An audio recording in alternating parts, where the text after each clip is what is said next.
So hi అండి అందరికీ, నేను మీ రాజు ఫ్రమ్ తెనాలి. సో ఇప్పటికే థంబ్నెయిల్ చూసి అయితే ఉంటారు మీ అందరూ. మనం ఈ వీడియో ఏంటనేది చూసే ఉంటారు. సో వీడియోలోకి వెళ్ళే ముందు ఈ వీడియో చూస్తున్న మీకు, మీ కుటుంబ సభ్యులందరికీ కూడా హ్యాపీ వినాయక చతుర్థి అండి. నా తరపున కూడా ప్రేయర్ చేయండి ఆ వినాయకునికి. నెక్స్ట్ ఇయర్ వినాయక చతుర్థి కల్లా మన ఛానల్ ఇంకా పైకి వెళ్ళాలి, మంచి రీచ్లోకి రావాలని అయితే నా తరపున కూడా మీరు ప్రేయర్ చేసేటప్పుడు, పూజ చేసేటప్పుడు నా గురించి కూడా కొంచెం చేయండి. సో ఇంకా మన ఛానల్ని ఎవరైనా సబ్స్క్రైబ్ చేసుకొని వాళ్ళు, కొత్త వాళ్ళు చూస్తూ ఉంటే కనుక ప్లీజ్ సబ్స్క్రైబ్ చేసుకోండి. ఇప్పుడైతే నేను ప్రస్తుతానికి ఇంట్లో ఉన్నానండి. ఇక్కడ నుంచి వెళ్ళేసరికి అయితే ఒక 10 మినిట్స్ అయితే పట్టుద్ది. సో వీడియోలోకి వెళ్ళిపోదాం. సబ్స్క్రైబ్ చేసుకోండి, చేసుకొని వాళ్ళు ఎవరైనా ఉంటే. సో ఇదంతా మా తెనాలి ఫ్లైఓవర్ అండి ఇప్పుడు ఎక్కేది.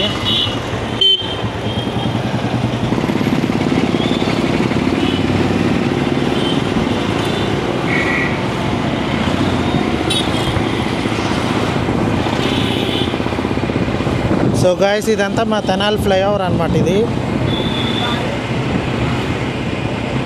అది అది అది అలా పోయాడు అనుకో, దాని కిందకి ఏమన్నా ఉందా ఎందుకురా.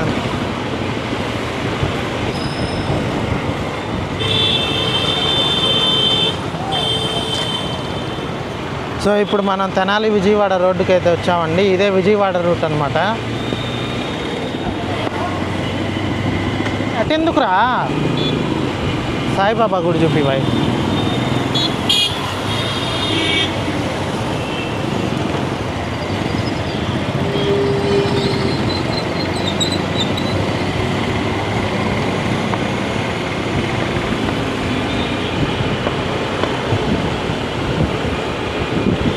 Bus stand. సో ఈ రైట్ సైడ్ కనిపించేదంతా బస్ స్టాండ్ అండి. ఇటువైపు అంతా కూడా బస్ స్టాండ్ ఎంట్రీ ఇదంతా. అక్కడ దూరంగా కనిపిస్తుంది చూడండి, అదే వినాయక స్టాట్యూ అనమాట.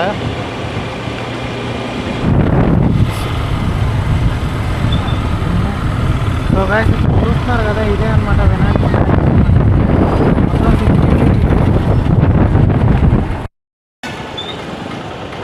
ఫుల్ బిజీగా ఉందిగా.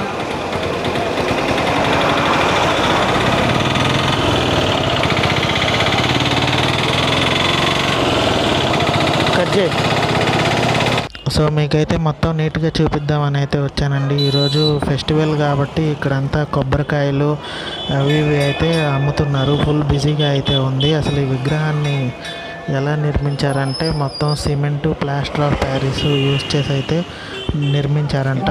ఒక 15 రోజులు వర్క్ చేయడం, మళ్ళీ ఆపేసి ఇంకో 15 డేస్ తర్వాత స్టార్ట్ చేయడం. ఎందుకంటే 15 డేస్ గ్యాప్, ఆ చేసిన వర్క్ ఆరాలి కాబట్టి 15 డేస్ టైం తీసుకున్నారంట మధ్య మధ్యలో.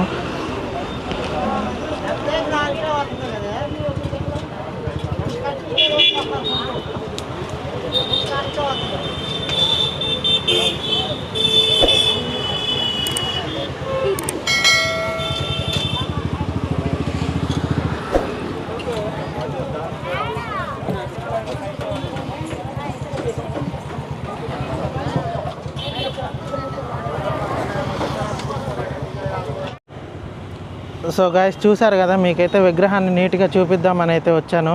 అక్కడ ఇవాళ వినాయక చతుర్థి కదా, పూజలు అవి ఇవి జరుగుతున్నాయి, ఖాళీ లేదు చూపించడానికి. సో అందుకని నేనైతే నెక్స్ట్ డే ఇంకోసారి అయితే మీకు బాగా చూపిస్తాను. అసలు దీని చరిత్ర ఏంటంటే, దీన్ని ఎప్పుడు మొదలుపెట్టారంటే 1994లో అయితే స్టార్ట్ చేశారు విగ్రహాన్ని కట్టడం అనేది.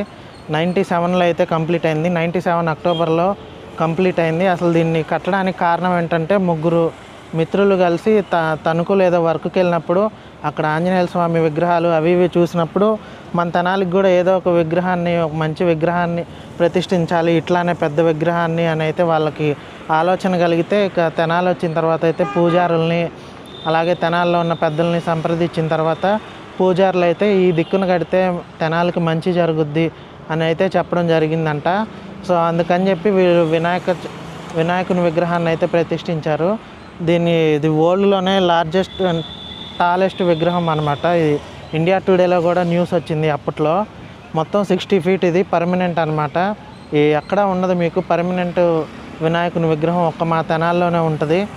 సో మీకు నా వెనక్కి కనిపిస్తుంది కదండి, అదంతా విజయవాడ రోడ్డు. కరెక్ట్గా మీరు విజయవాడ నుంచి తెనాలి వచ్చేటప్పుడైతే కరెక్ట్గా కనిపిస్తుంది. వచ్చేటప్పుడైతే మిస్ చేయొద్దు. ఎవరైనా ఈ రూట్లో వచ్చే వాళ్ళు ఎవరైనా ఉంటే ఖచ్చితంగా దర్శనం చేసుకునే వెళ్ళండి. ఇప్పుడైతే మీకు అటు పక్కకి వెళ్ళిపోయి అయితే మీకు విగ్రహాన్ని అయితే చూపిస్తాను. సో చూస్తున్నానండి. ఈరోజు పండగ కదండి, మొత్తం బాగా రష్గా అయితే ఉంది. అందరూ ఏం చేస్తున్నారంటే కార్లు అవి ఇవి తెచ్చుకొని మొత్తం పూజలు చేసుకొని అయితే వెళ్తున్నారు. దారిలో వెళ్ళేటప్పుడు పూజ చేసుకొని వాళ్ళ వాహనాలకు పూజ చేయించుకొని నిమ్మకాయలు తొక్కి అయితే వెళ్తున్నారు.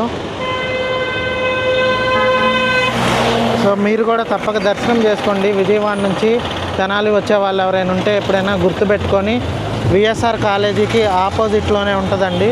మీరు ఎవరిని అడగక్కర్లేదు, కరెక్ట్గా ఎదురుగానే ఉంటుంది వచ్చే దారిలోనే. సో గైస్ చూశారు కదా నిమజ్జనమే లేని మా తెనాలి వినాయకుడిని అయితే. సో వన్స్ అగైన్ అందరికీ హ్యాపీ గణేష్ చతుర్థి అండి. సో అందరూ హ్యాపీగా ఉండాలని అయితే కోరుకుంటున్నాను. ఈ వీడియో ఇంతటితో అయితే ఎండ్ చేస్తున్నాను. వీడియో ఎలా అనిపించిందో కామెంట్ అయితే చేయండి. సో వన్స్ అగైన్ అందరికీ అడుగుతున్నాను, సబ్స్క్రైబ్ చేసుకుని వాళ్ళు ఎవరైనా ఉంటే. సో అందరికీ బాయ్ అండి. మళ్ళీ నెక్స్ట్ వీడియోలో అయితే కలుసుకుందాము. లైక్ చేయడం అయితే మర్చిపోవద్దు ఇంతవరకు చూసి. సో థ్యాంక్ యూ అండి, అందరికీ బాయ్. ఒకసారి చూపిద్దాం.